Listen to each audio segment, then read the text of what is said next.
लंबी उम्र का मंत्र, जगह बदलो जिंदगी बदल सकती है। ये बात पुरानी हो गई कि लंबी उम्र का राज अच्छी डाइट, दवा और गुड हैबिट है, क्योंकि अब रिसर्च तो ये भी कहती है कि कोई व्यक्ति कितनी लंबी उम्र जिएगा ये इस बात से तय होगा कि वो कहाँ रहता है। एक्सपर्ट ने इसके लिए पिछले कई सालों का डेटा देखा और ये पाया कि दुनिया के कुछ देशों में लोग लंबी उम्र जीते हैं, जबकि कुछ देशों में लोग की जो डेथ है वो जल्दी हो जाती है। अमेरिका की ड्यूक यूनिवर्सिटी की रिपोर्ट के मुताबिक सेहतमंद देशों में सिर्फ 70 साल से पहले 12% लोगों की जान जाती थी, जबकि भारत में यह आंकड़ा सीधे 25% से ज्यादा है। इसी तरह ये नंबर अमेरिका में 22%, यूरोप में और कनाडा में 15% है, जबकि अफ्रीका में 52% लोगों की डेथ 70 साल से पहले हो जाती है। इस मामले में दुनिया में सबसे अच्छा जापान और चीन है, जहां 88% 70 साल से ज्यादा जीते हैं। और ये सब सिर्फ जेनेटिक्स या डाइट से तय नहीं होता, बल्कि रहने की जगह, माहौल और सामाजिक जुड़ाव इसमें बड़ा रोल प्ले करता है। मतलब अगर हवा साफ है, मन शांत है और आसपास प्यार भरा समाज है, तो दवा से ज्यादा असर करती है जगह की पॉजिटिव एनर्जी। लेकिन सबसे बड़ी दिक्कत उनके लिए है जो खराब हवा में सांस लेने को मजबूर हैं, जीने को मजबूर हैं। अब तो ये बात रिसर्च में भी सामने आ गई है कि जो लोग प्रदूषित इलाकों में रहते हैं, उनके दिल, दिमाग और हार्मोनल सिस्टम में धीरे धीरे बदलाव आने लगता है। नवंबर से फरवरी तक तो वैसे ही प्रदूषित हवा के साथ ठंड का जो कॉम्बिनेशन है वो थायराइड हार्मोन को और अनस्टेबल कर देता है। बात बिल्कुल ठीक आपने कही। सर्दी के मौसम में TSH यानी थायराइड स्टिमुलेटिंग हार्मोन बढ़ जाता है, क्योंकि शरीर को तापमान बनाए रखने के लिए ज्यादा एनर्जी की जरूरत होती है। अगर डाइट में आयोडीन की कमी हो या हवा में प्रदूषण का लेवल ज्यादा हो तो थायराइड ग्लैंड वैसे ही कमजोर पड़ जाते हैं और फिर जिससे मेटाबॉलिज्म, वेट, मूड और एनर्जी लेवल ही बिगड़ जाता है। लेकिन घबराने की कोई जरूरत नहीं है। बिना जगह बदले प्रदूषण के बीच नवंबर से फरवरी तक योग और आयुर्वेदिक उपाय के जरिए आप थायराइड से बचाव भी कर सकते हैं। और वो जैसे राजेश खन्ना ने अपनी फिल्म आनंद में कहा था ना कि जिंदगी लंबी नहीं, जिंदगी अच्छी होनी चाहिए। बाबू मोशाय स्वामी जी, बहुत बहुत स्वागत है आपका। प्रणाम। प्रणाम स्वामी जी। योग से तो अच्छी, लंबी, बड़ी सब होगी। हर मौसम में, हर परिस्थिति में हम सबके साथ हैं और किसी को भी ना थायराइड से पीड़ित होने देंगे। अब सर्दियां बढ़ते बढ़ते हार्ट प्रॉब्लम भी बढ़ेंगी, बीपी की प्रॉब्लम भी बढ़ेगी, अस्थमा, आर्थराइटिस भी बढ़ेगा।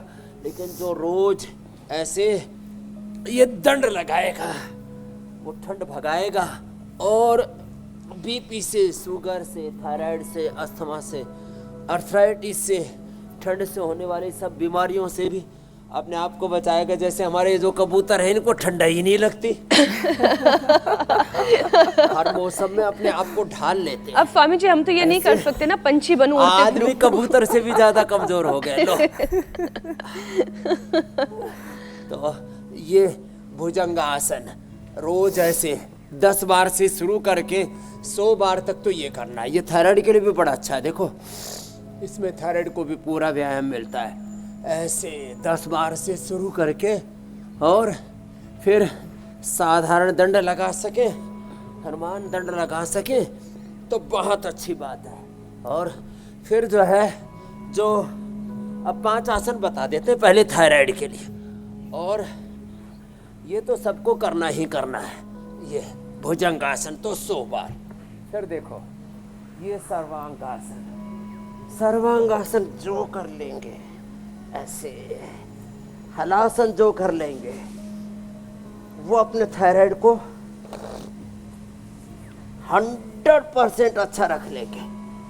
इससे फिर थायरोग्रिड धनिया के पानी के साथ पहले हम त्रिकुटा, बहेड़ा, सितपलादी ये सब दिया करते थे। अब तो थायरोग्रिड धनिया के पानी के साथ दे देते।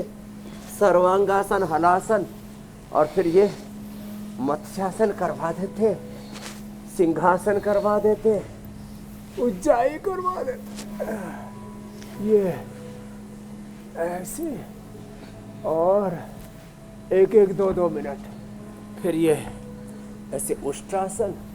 एक तस्वीर स्वामी जी मैं जरा दर्शकों को दिखा दूं, और योगाभ्यास हमारा आपके साथ तो निरंतर जारी ही रहेगा। आज बिहार में पहले चरण का मतदान हो रहा है। 18 जिलों की 121 सीटों पर इस वक्त मतदान की प्रक्रिया चल रही है और इस वक्त ललन सिंह को हम देख रहे हैं, वो भी मतदान करते हुए दिखाई दे रहे हैं। देखिए एक तस्वीर खेसारी लाल यादव की भी है, भाई ये भी चुनावी मैदान में है। स्वामी जी गायक हैं, भोजपुरी स्टार हैं, एक्टर हैं, अब ये भी पॉलिटिकल पारी खेलने के लिए तैयार हैं, पर जनता इनके साथ है या नहीं, ये तो आज की पूरी मतदान की प्रक्रिया के बाद 14 तारीख को आने वाला रिजल्ट बताएगा। तो तस्वीरें भी हैं स्वामी जी और साथ साथ योगाभ्यास भी है, साथ साथ चलेगा। तंत्र की बहुत बड़ी ताकत है, इसलिए सुबह उठ करके योगाभ्यास करें। ये अपने भीतर के लोकतंत्र को, भीतर की एक स्वायत्तता है, स्वाधीनता है। Liver, kidney, heart, brain, lung, सब भीतर के लोकतंत्र के लिए आंतरिक संविधान है हमारा। और भारत के संविधान की रक्षा के लिए, लोकतंत्र की रक्षा के लिए मतदान भी जरूरी है। तो एक तरफ योग करना अपने सनातन विधान, सनातन संविधान के लिए, भीतर से हमारे साथ कोई अन्याय, कोई क्रूरता ना हो, कोई जुल्म जाते ना हो, भीतर असमानता ना हो, बाहर की असमानताओं के लिए, बाहर के अन्याय से, बाहर के सब प्रकार की अव्यवस्थाओं से बचने के लिए मतदान जरूरी है। तो एक तरफ तो सुबह उठ करके सूर्याभिमुख होकर के, जैसे हमारे सामने ठीक सूर्य उदय हो रहा है, सूर्याभिमुख होकर के हम सूर्य नमस्कार कर रहे हैं। तो 2 शब्द बोले मैंने, बाहर का लोकतंत्र, बाहर की अव्यवस्थाओं से बचने के लिए भीतर का लोकतंत्र, भीतर का संविधान, ये भीतर की अव्यवस्थाओं से, रोगों से बचने के लिए जरूरी है। तो हम भीतर के और बाहर के लोकतंत्र को, भीतर के और बाहर के विधान, संविधान को गौरव देते हैं, इसलिए हम योग पर्व भी कर रहे हैं और लोकतंत्र के महापर्व पर मतदान के भी आप जितने भी संदर्भ हैं उनको बता रहे हैं। और बड़ी बड़ी सेलिब्रिटी से लेकर के बड़े बड़े नेताओं से लेकर के सब को किसको कितना समर्थन मिलेगा, ये तो अब वोट में पता ही लग जाएगा। अब धीरे